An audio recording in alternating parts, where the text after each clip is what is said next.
So, croeso cynnes iawn and warm welcome to everyone to our WISERD Lunchtime Seminar today.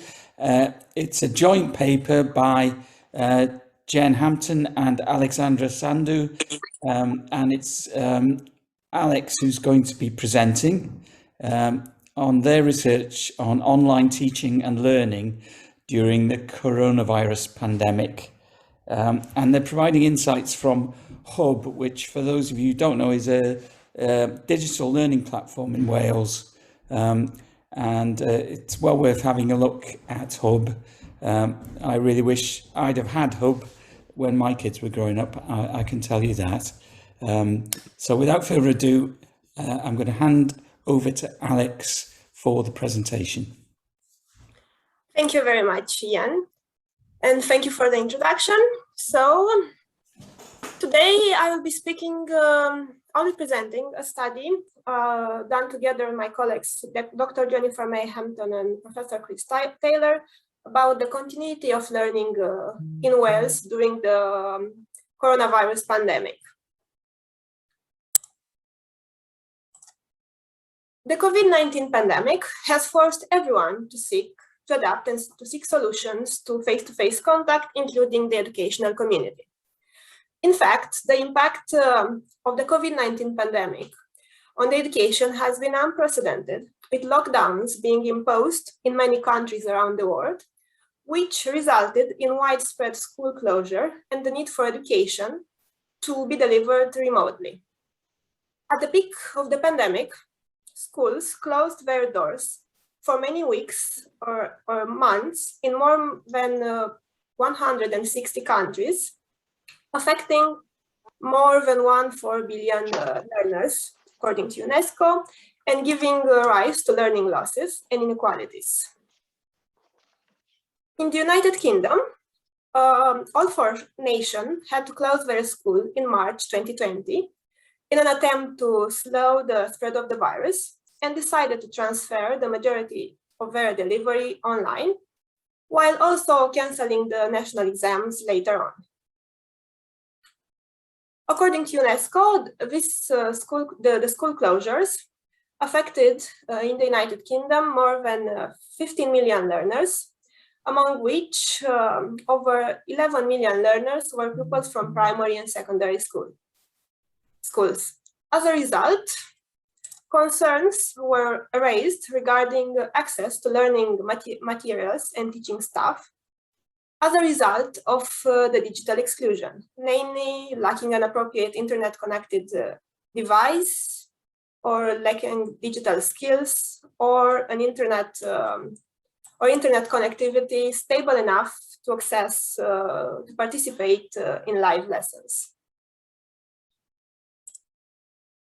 For Wales, however, the transition to remote learning was, however, a little bit smoother due to the fact that since 2012, all maintained schools in Wales were given free access to the Hub learning platform, which for those unfamiliar with it or who know just a little about it, it's a password-protected bilingual platform developed by the Welsh government to support and enhance learning and teaching in Wales for learners aged 3 to 19 years old. The aim is to provide, through this platform, a nationally coordinated approach to supporting digital teaching and learning. In fact, the Hub learning platform was created in response to the main recommendation of the report, Find It, Make It, Use It, Share It, Learning in Digital Wales, with the goal of shifting the use of digital technologies and resources in education in Wales from sporadic to frequent.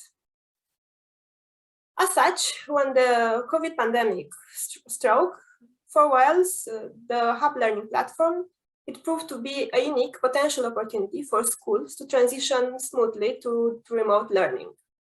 And furthermore, since it provides monthly statistics on usage across the system, it's a valuable resource to monitor the move to online teaching and learning, and more importantly, to address and to identify, firstly, any variation or inequalities in usage. As such, having this data from Hub, the aim of the research is to see how have the patterns of digital learning and teaching by school sector changed due to the COVID-19 pandemic. Also, what inequalities in digital learning and teaching have emerged during the COVID-19 pandemic, and if the variation within the system is exacerbating the already existing disparities. Therefore, moving on to data and methodological framework, logins from 1,432 schools were analyzed in order to investigate if patterns of access change over 3 distinct periods of the 2019-2020 academic year.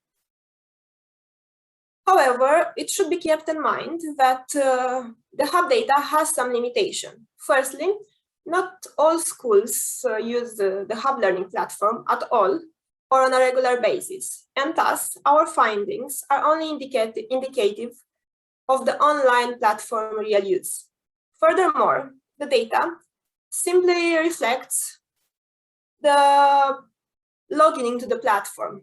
It does not provide further in-depth detail on the activities done or not done on the platform, and we are aware that during the pandemic, concerns were expressed that some of the pupils only logged onto the platform and did not actually use the resources on it. But nevertheless, keeping that in mind, and moving on to the methodological aspects, the data was first standardized by weighting the logins by the number of days pupils were supposed to be in school during the academic year, and then by the number of accounts in each school, and finally multiplied by 100 to get an assessment of the proportion of engagement. Afterwards, descriptive trend analysis and the Z-score were used to investigate patterns of access and inequalities in the usage of Hub learning platform at several levels, school level, local authorities, and finally consortia. So when looking at some of the results, here the engagement with the Hub learning platform by school sector, the effect of the school closure is clear from the uptrend from March 2020, with a peak in April and then a downtrend until July 2020 for both the pupils and the staff. Nevertheless, although sharing similar trends over time, there were significantly different levels of use. Primary school using it the most, followed by secondary and special schools for not concerned the pupils login, and primary schools followed by special schools and then secondary school for the staff login, for staff. Furthermore, if besides school sectors, we also take into account the language medium, you observe that schools teaching in Welsh had a higher engagement with the platform, regardless of the school sector. In terms of trends over time, the secondary schools where teaching is done in English don't show a peak as sharp as the primary schools for the school closure period, although a slight increase can be observed compared to the period before the school closure. When considering also the eligibility for free school meals, one could identify a relationship between the Hub learning platform usage and the proportion of pupils eligible for free school meals, namely schools that have a lower engagement with the Hub learning platform have a higher proportion of the school of pupils eligible for free school meals. However, this is a recurring trend apparent across school sector, but for secondary school, as it can be seen here, it started with the lockdown, with the school closure. This was not the case for the primary schools, where differences existed before the first school closure, but reached a peak during April 2020, before declining again after the partial reopening of the school. Finally, the same usage is not evident in the data from special schools, mainly due to the little usage seen therein. When correlating the logins for both pupils and staff for both primary and secondary schools, on the overall, one could note that lowest logins for pupils equates to lowest logins for staff, and vice versa. Higher logins for pupils means higher logins of staff as well, allowing us to argue that there is a relationship between pupils and staff logins, although exceptions do exist for both the primary and secondary school. But usually, the local authorities had higher engagement before the local authority that had higher engagement before the first school closure continued to do so during the school closure and afterwards, although there is an increase during the lockdown for all the local authorities. But there are significant differences between consortia and sometimes even within consortia.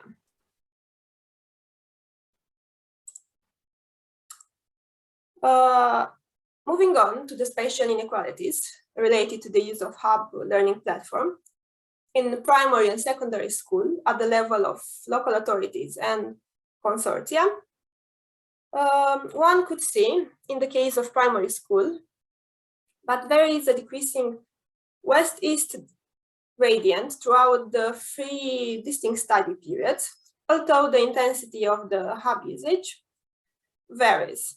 Overall, the local authorities from southeast of Wales have most of them a hub usage below the national average, while local authorities from west of Wales, like, probably I might mispronounce the name, Pembrokeshire and Carmarthenshire, have the highest engagement with the hub learning platform. The peak in the use of the hub learning platform is registered, as anyone would have expected, during the school closure. The periods before and after it having similar level of usage, although there are some exceptions to the rules, as always. For example, Pembrokeshire retains a higher engagement than before the school closure, while Flintshire has a lower engagement than before the school closure.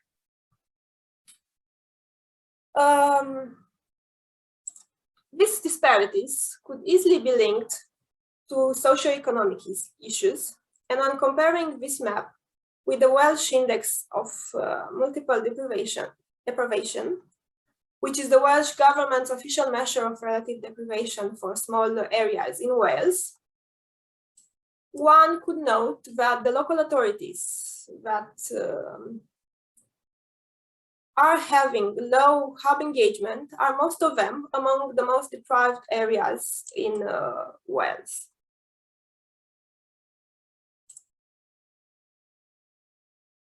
The same west-east decreasing gradient can be also identified when looking at the logins for the secondary school. And again, the local authorities with lower engagement with the hub learning platform overlay mostly the areas identified as the most deprived ones by the Welsh government. For the lockdown, for the school closure period, As in the case of primary schools, the central values are showing again, a below average usage of the hub learning platform, while the Western local authorities register the highest above average usage. In terms of trends over time, most of the local authorities do register an increase during the first school closure, although the intensity of it varies from low in Cardiff, for example, to high in Monmouthshire, for example. Nevertheless, again, there are several local authorities where there is little or no change, like in the case of secondary school, Newport and Flintshire. For the partial reopening, there is a decrease in what concerned the logins for most of the local authorities, which was to be expected, also due to the fact that the summer holiday was closed. And most of the local authorities are going back to the situation before the school closure. However, there are several ones that maintain a higher engagement than before the first school closure, like, for example, Bridgend. The opposite, unfortunately, could be observed as well, where the engagement is lower than before the school closure, as is the case here with Carmarthenshire.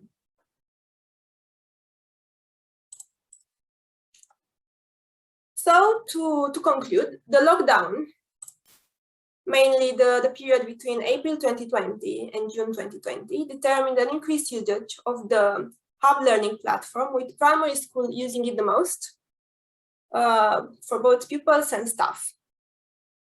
There are significant differences in the engagement with the hub learning platform, not only between school sectors, but also between consortia, and even within them, especially during the first school closure and the partial reopening periods. The variation within the system is exacerbating the already existing disparities. The consortia and local authorities that had higher levels of usage of hub before the first school closure, not the pandemic, continued to race ahead during the lockdown and afterwards. So that would be most of it. As for future direction of research, we'll continue to monitor the dynamic of the hub logins to see if for the academic year 2020-2021, a higher increase can be observed, and if it varies by school sector, consortia, medium or language medium, and so on. And also we plan to monitor the changes at school level in order to see if indeed schools that had a lower engagement during the first school closure, continue to do so during the second school closure, or if there are significant improvements. Thank you very much for your attention.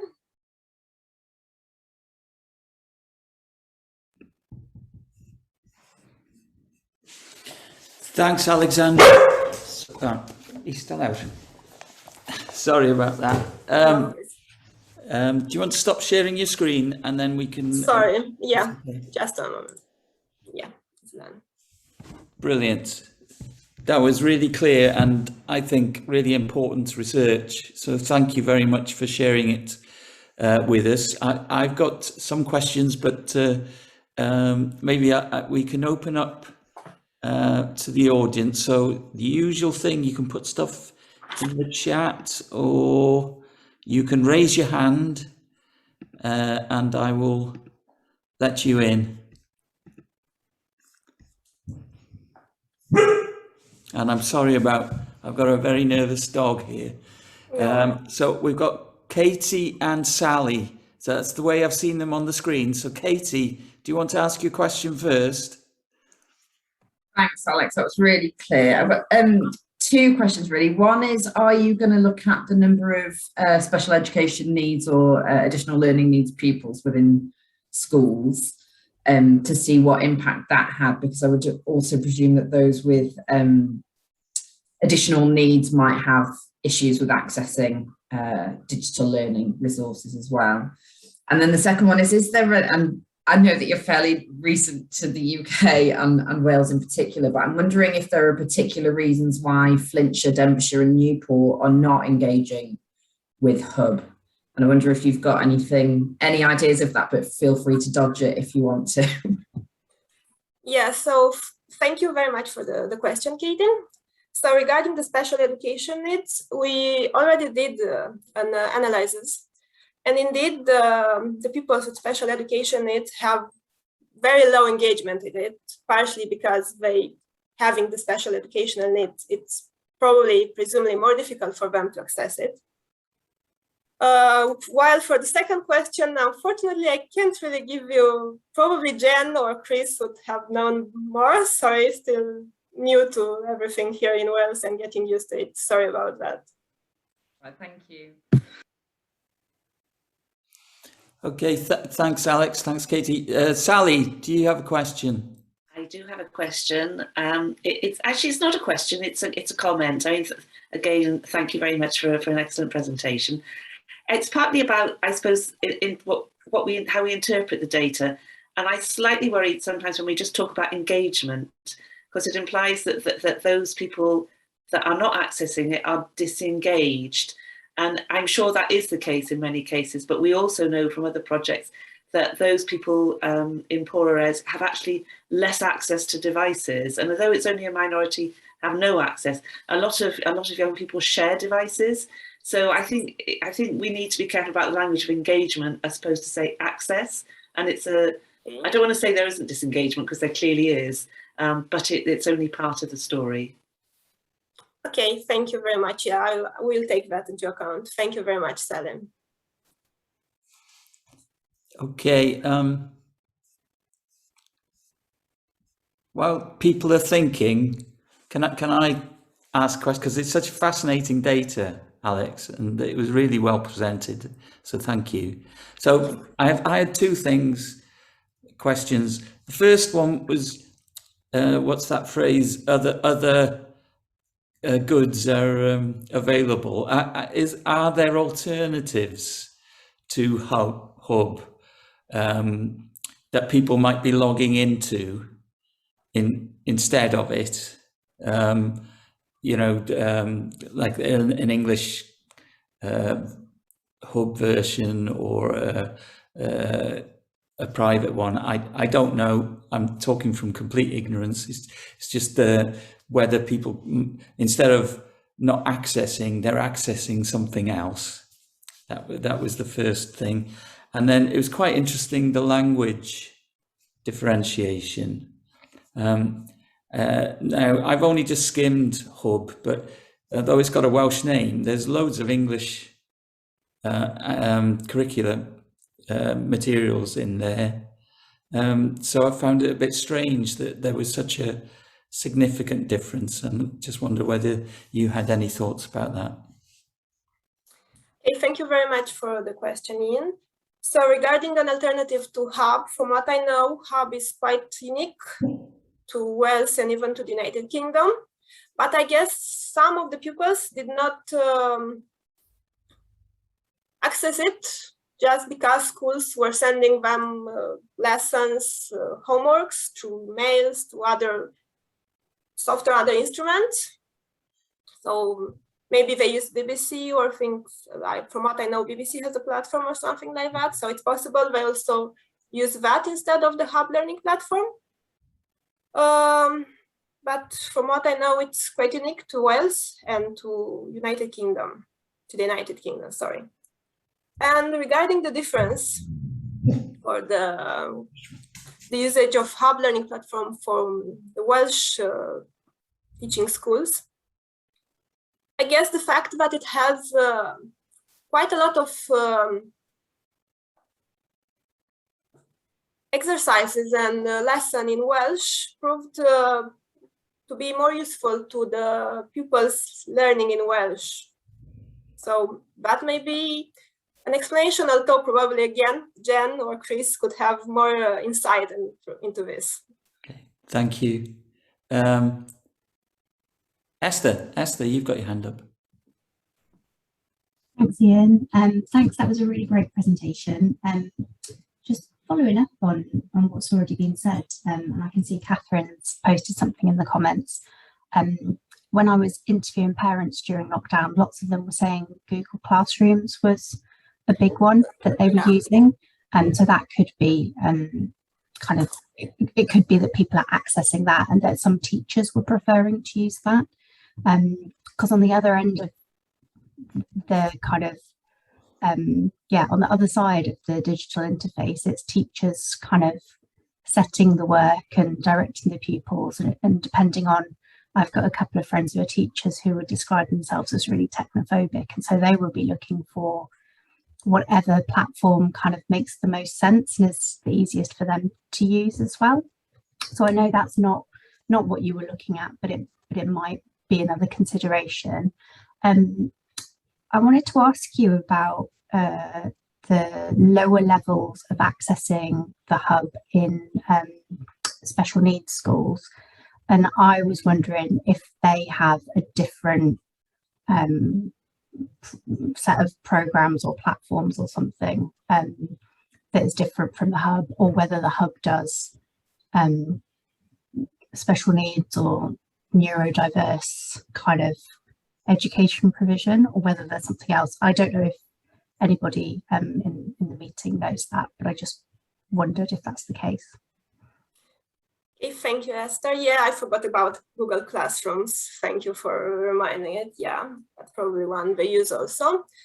While regarding your question with the special education needs and having other platform and other sector, probably they have, because the usage of hub by special schools, it's very, and by pupils with special education and needs, it's very low. So probably they have another one, but not really aware of it.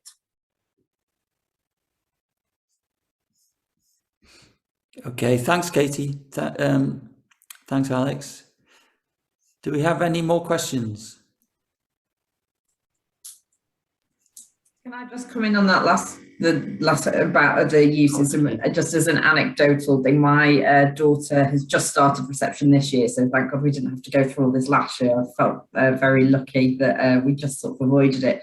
But my husband has COVID currently, and so she was off isolating with us last week. And as Robin put in the chat, our teachers had used Seesaw to send us information about activities that we could do with her while she was home. So I think there's a lot of things, particularly for younger learners, which is why I'm slightly surprised that the primary school engagement is higher than secondary, because there are there's a lot of apps that you have to download for schools, for paying for your school dinners and all that sort of thing. There's so many different things that you have to engage with that I think sometimes Hub is an additional thing that the teachers don't necessarily want to get involved with, and it's just easier to use the means of communication that are already set up and everybody kind of is already on board with using. So yeah, Seesaw was the app that they've used to contact us for stuff.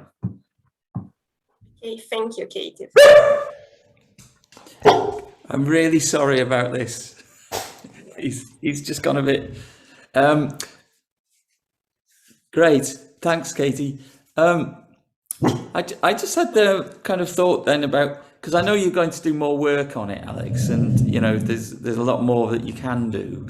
And I was just thinking about what you might say in terms of policy and recommendations, and in particular relating to Sally's point about access. So, people may want to use Hub or other online learning materials, but can't do so because their Wi-Fi isn't good enough, or they're sharing tablets or whatever.